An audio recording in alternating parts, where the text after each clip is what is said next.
یقیناً تمام تعریفیں اللہ کے لیے ہیں۔ ہم اس کی تعریف بیان کرتے ہیں، اسی سے مدد کے طلبگار ہیں۔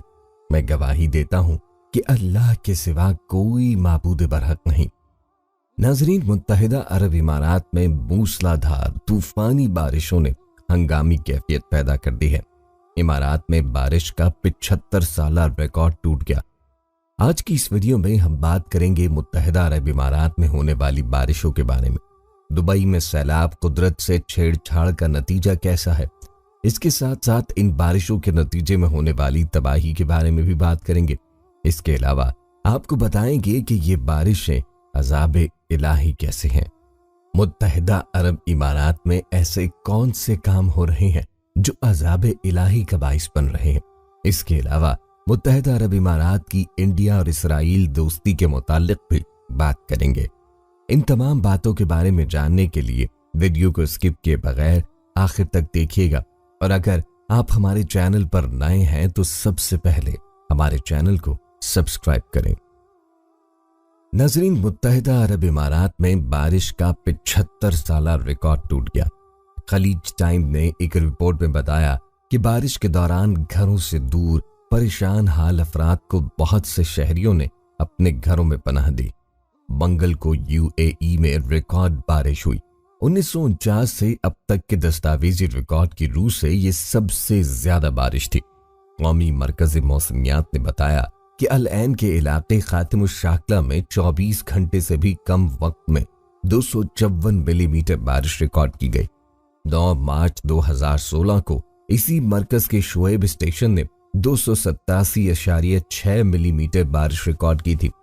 موسم کی کیفیت میں اچانک رونما ہونے والی تبدیلی سے نمٹنے میں حکومت کو شدید مشکلات کا سامنا کرنا پڑا۔